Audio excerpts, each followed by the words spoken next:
ကိုယ့်ရဲ့ crush ကကိုယ့်ရဲ့စာတွေကို reply မပြန်တော့ဘူးကိုယ့်အနေနဲ့ပုံမှန်ပဲသူ့ပေါ်ကောင်းပေးနေတာကိုတောင်းမှပဲသူကကိုယ့်ကိုဂရုမစိုက်တော့ဘူး ghost တုတ်သွားတာလားဆိုပြီးတော့သိချင်နေကြတဲ့သူတွေရှိလားအားလုံးမင်္ဂလာပါကျမတို့အီမေပါအချစ်ရေးအိမ်အောင်ရေးနဲ့ပတ်သက်တဲ့အခက်အခဲတွေပြဿနာတွေကိုတိုင်ပင်ဆွေးနွေးအဖြေရှာပေးနေတဲ့ life and relationship coach ပဲဖြစ်ပါတယ်ကျမတို့လူတစ်ယောက်ကိုသဘောကျတဲ့အခါမှာဘာလို့လဲရှိကြလဲ message တွေပို့တယ်ခါလေးမှာဖုန်းဆက်တာမျိုးတွေရှိကောင်းရှိမယ်ပြီးလို့ရှိရင်သူ့ကိုဂရုစိုက်ပေးမယ်နောက်ပြီးတော့သူ့အတွက်ကောင်းတဲ့အရာလေးတွေ sweet ဖြစ်တဲ့အရာလေးတွေကိုကိုလုပ်ပေးဖို့ကြိုးစားတယ်ဒီလိုလုပ်နေရင်သားနဲ့ပဲသူကကိုယ့်ရဲ့အဝေးကိုထွက်သွားတာမျိုးဖြစ်နိုင်တယ်ဒါဟာဘာကြောင့်လဲဆိုရင်အခုပြောပြမယ့်အချက်၃ချက်ထဲကတစ်ခုခုလုံးမိနေလို့ဖြစ်ကောင်းဖြစ်နိုင်တယ်နံပါတ်1အချက်ကိုပြောမယ်ဆိုရင်အဲ့ဒါကဘာလဲဆိုတော့ overtaxing လို့ခေါ်တဲ့စာတွေကိုအလွန်အကျွံပို့မိနေတာဒါမှမဟုတ်လို့ရှိရင်ကိုယ့်ဘက်ကပဲအမြဲတမ်းအစပြုတ်နေမိတာဖြစ်ကောင်းဖြစ်နိုင်တယ်ကိုကပဲစာတွေကိုတစ်ချိန်လုံးပို့နေတယ်မနေ့ဆိုလို့ရှိရင်လည်း morningသူက morning ပြန်ပြောတယ်ဆိုလို့ရှိရင်စာပြီးပြီလားဘာလုပ်လဲနေကောင်းလားတစ်ချိန်လုံးဒါတွေပို့နေမယ်ကိုကဘာလဲဆိုတော့သူ့ရဲ့ attention ကိုရချင်လို့မလို့သူ့ကိုစာတွေပို့နေတယ်သူ့ကိုဂရုစိုက်နေတယ်ဆိုတာကိုသိအောင်လို့ကိုစာတွေပို့နေတာဖြစ်တယ်ဒါမဲ့စပြောတဲ့သူကအမြဲတမ်းကိုပဲဖြစ်နေတဲ့အခါမျိုးမှာတစ်ဖက်ကညင်းငွေလာနိုင်တယ်သူ့အတွက်အချိန်လေးတစ်ခုပေးဖို့လိုအပ်တယ်သူကိုယ်တတိယမဲ့အချိန်လေးကိုပေးဖို့လိုအပ်တယ်ကိုစာပို့နေကြကနေပြီးတော့ကိုခဏရက်လိုက်တဲ့အချိန်မှာသူကသူငါ့ကိုဒီချိန်ဆိုရင်စာပို့နေကြလေဘာလို့သူမပို့တာလဲနေမကောင်းလို့များလားဘာဖြစ်လို့ပါလဲဆိုတာမျိုးသူ့ဘက်ကတတိယချိန်လေးကိုပေးဖို့လိုအပ်တယ်ဒီလိုလုံးမတာလည်းကိုက attract ဖြစ်မှာဖြစ်တယ်စောစောလိုမျိုးကိုယ့်ဘက်ကအချိန်လုံးပို့နေတဲ့အခါမျိုးမှာညင်းငွေသွားနိုင်တယ်ဒါတွေကိုကိုယ်တိုင်လည်းကြုံဘူးမယ်ထင်ပါတယ်ချို့တွေဆိုလို့ရှိရင်ဘာလဲဆိုတော့ကိုယ့်ကိုသဘောကျတဲ့လူတယောက်ရှိတယ်ကိုကလည်းသူ့ကိုကြည့်လိုက်တဲ့အခါမှာမစိုးဘူးပေါ့သဘောကျတယ်ပေါ့ဒါပေမဲ့သူကတစ်ချိန်လုံးကိုယ်ကိုစာရေးပို့နေတဲ့အခါမျိုးမှာစာပို့တယ်ပို့ပြီးလို့ရှိရင်ကိုပြောတဲ့အခါမှာသူပြန်ပြောတယ်ပြီးရင်ဘာလို့ပြန်မပြောတာလဲဒါမျိုးတစ်ချိန်လုံးပြောနေတဲ့အခါမှာကိုညင်းငွေလာတယ်စကားလုံးဝဆက်ပြောခြင်းစိတ်မရှိအောင်ဖြစ်သွားနိုင်တယ်ဒါကြောင့်မလို့ overtaxing လို့ခေါ်တဲ့အမြဲတမ်းစာပို့နေခြင်းကိုယ့်ဘက်ကပဲတစ်ချိန်လုံးစနေခြင်းကိုကရှောင်ကျဉ်ဖို့လိုအပ်ပါတယ်။နံပါတ်2ချက်ကပါလဲဆိုတော့သူ့လိုတဲ့အချိန်တိုင်းမှာကိုကအမြဲတမ်းအစဉ်သင့်ဖြစ်နေခြင်းဖြစ်ပါတယ်။ပြောမယ်ဆိုရင်သူကထားပါတော့ညကြလို့ရှိရင်တို့ဖုန်းပြောကြမလားဆိုโอเคပြောကြမယ်လေ။ဘယ်နေ့ကြလို့ရှိရင်တို့ညစာတူသွားစားကြမလား။ Okay သွားကြမယ်လေ။ဘယ်နေ့ကြရင်တို့တွေရှောက်လေကြမလား။ Okay သွားကြမယ်လေဆိုကိုကအမြဲတမ်းသူ့ကိုအားပေးနေတယ်။သူကပြောတဲ့အချိန်မှာကိုအနေနဲ့တငယ်ချင်းတွေနဲ့ချိန်ထားပေးတာဖြစ်ခြင်းဖြစ်မယ်ကိုမအားတာဖြစ်ခြင်းဖြစ်မယ်ကိုမှလည်းကိုရဲ့ရှက်ကြိုးတွေနဲ့ကိုရှိနေတယ်ဒါပေမဲ့သူပြောတာနဲ့ကိုအဲ့ဒါတွေအကုန်လုံးဖြတ်ပြီးသားဒီလိုမျိုးဖြစ်နေတဲ့အချိန်မှာသူ့ဘက်ကနေပြီးတော့ပေါ့နော်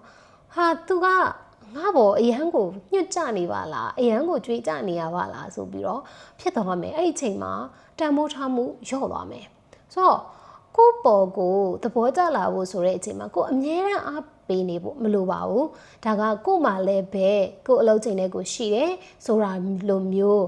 သူပြောရကဥမာ9ခါပြောမယ်ဆိုလို့ရှိရင်3ခါလောက်ကိုအားပေးထားမယ်ဒါပေမဲ့2ခါလောက်မှာတော့ကိုဒီလုပ်တွေရှိနေလို့နောက်တစ်ခါမှသွားကြတာပေါ့ဒါမျိုးလေးတွေကိုလုပ်ပေးထားဖို့လိုအပ်ပါတယ်နံပါတ်3အချက်လုံးမိတဲ့အမှားကဘာလဲဆိုတော့သူ့ဘက်ကကိုကိုအထင်ကြီးလာအောင်ကိုကစူးစမ်းနေတာဖြစ်ပါတယ်ကိုကပေါ့ဒါကိုပုံစံမဟုတ်နေဘူးဒါမဲ့သူကြိုက်တဲ့ပုံစံလိုမျိုးကိုနေပေးတယ်အစားအသောက်ကမစပေါ့သူဒါကြိုက်တယ်ဆိုလို့ရှိရင်ကိုလိုက်ကြိုက်ပေးတယ်သူဒီပုံစံကိုကြိုက်တယ်ဆိုလို့ရှိရင်ကိုအဲ့ပုံစံကိုလိုက်ကြိုက်ပြီးနေပေးတာမျိုးဒီလိုမျိုးလှုပ်ခြင်းကလည်းပဲမှားယွင်းပါတယ်တကယ်ရန်တော့သူတို့ကြိုက်အောင်လုပ်နေစရာမလိုပါဘူးတကယ်တော့ကိုယ့်ရဲ့ပုံစံအတိုင်းကိုပြရမှာဖြစ်တယ်ကိုယ့်ရဲ့ authenticity လို့ခေါ်တဲ့ဒီကိုယ့်ရဲ့true color ပေါ့နော်ကိုယ့်ရဲ့ပုံစံကဘယ်လိုရှိလဲဆိုတာကိုပြသရမှာဖြစ်ပါတယ်ဒီလိုမျိုးပြသခြင်းကလည်းပဲ attraction တစ်ခုဖြစ်ပါတယ်ဒါဆိုလို့ရှိရင်တော့ကိုလုံးမိတဲ့အမှားတစ်ခုခုကိုတော့သိသွားလိမ့်မယ်လို့ထင်ပါတယ်ဒါဆိုရင်ကျမတို့ဘာတွေလုပ်ဖို့လိုအပ်လဲဘာတွေလုပ်ဖို့လိုလဲဆိုရင်နံပါတ်1ကတော့ကိုကအမြဲတမ်းစာတွေကိုဘက်ကရေးဆက်မပြတ်ပို့နေစရာမလိုဘူးကိုပို့တဲ့အချိန်လည်းရှိမယ်သူစားပို့တဲ့အချိန်လည်းရှိမယ်ဒါပေမဲ့သူပြောတဲ့အချိန်မှာဆိုလို့ရှိရင်တော့ကိုကနွေးနွေးထွေးထွေးနဲ့ heartedly ပေါ့နော်ကိုပြန်ပြောဖို့လိုအပ်တယ်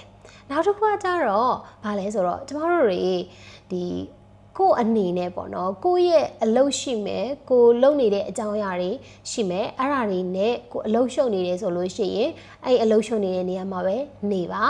အမြဲတမ်းအားပေးတာမျိုးမဟုတ်ဘဲနဲ့ကို့မှာလည်းအလုပ်ရှိတယ်ကို့မှာလည်းတန်ဖိုးရှိတယ်ဆိုတာကိုပြသဖို့ဖြစ်ပါတယ်ဒါကလည်းပဲသင်ကို attractive ဖြစ်စေပါတယ်နောက်တစ်ခုကတော့သူကြိုက်အောင်စ조사လှုပ်ဆောင်နေမယ့်အစားကိုယ့်ရဲ့ true color ကိုယ့်ရဲ့ဒီပုံစံအစစ်အမှန်ကိုပြသဖို့ဖြစ်ပါတယ်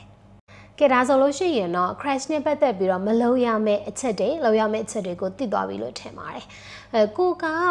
ဒီအများကြီးစူးစမ်းနေပေမဲ့လို့ကိုအတွက်ဖြစ်လာတာတွေရှိကောင်းရှိမယ်တခါလေကျတော့ကို့အနာမှာမနေတော့တာတွေလည်းဖြစ်ကောင်းဖြစ်နိုင်မယ်ကိုရဲ့ပုံစံအတိုင်းပဲနေပါကျွန်မခုနကပြောပြတဲ့အချက်တွေကိုပဲလုပ်ပါသူတို့ကကိုနဲ့ထိုက်တန်တဲ့သူကိုနဲ့ကိုက်ညီရဲ့လူဆိုရင်ကိုနာကိုရောက်လာမှာဖြစ်တယ်အကယ်၍ကိုဒီလိုပုံစံနေတာကိုမှကိုနာကိုရောက်မလာဘူးဆိုရင်တော့ဒီလူကကိုဘဝတသက်တာအတွက်ထိုက်တန်တဲ့သူမဟုတ်လို့ဖြစ်ပါတယ်ကိုနဲ့ကိုက်ညီတဲ့သူမဟုတ်လို့ဖြစ်ပါတယ်ဒါကိုကိုကသူတို့နောက်ကိုစွတ်လိုက်နေစရာမလိုပါဘူးသူရဲ့တဘာဝအတိုင်းလေးပဲပေါ့နော်ကိုကနေမယ်ဒါကိုမှကိုနာကိုရောက်လာတာကကိုနဲ့ထိုက်တန်တဲ့သူဖြစ်ပါတယ်ဆိုတော့အခုဗီဒီယိုကိုကြည့်နေကြတဲ့မိတ်ဆွေတွေအနေနဲ့ဒီလိုမျိုးအခြေအနေတွေကြုံဘူးလားကိုက crash နေမိတာကိုမှစောစောကအမားတစ်ခုခုကိုကျလုံးမိလို့ပေါ့နော်ဒီလိုမျိုး crash နဲ့ဝေးသွားတာမျိုးတွေရှိလားဒါမှမဟုတ်လို့ရှိရင်ကိုက crash နဲ့နီးစပ်အောင်စူးစမ်းခဲ့ပြီးတော့ခုလက်ရှိမှာအဆင်ပြေနေလားကိုယ့်ရဲ့အကြောင်းအရာလေးတွေကို comment မှာရေးပေးသွားပါအောင်အဆုံးထိကြည့်ပေးသွားတဲ့အတွက်ကျေးဇူးအများကြီးတင်ပါတယ်နောက်ထပ်လည်းပဲအခြေအနေအင်တာဗျူးနဲ့ပတ်သက်တဲ့ဘူဒတာတွေကိုဆက်လက်မျှဝေပေးသွားမှာဖြစ်လို့ like and subscribe လုပ်ထားပေးပါလို့ပြောပါရစေ။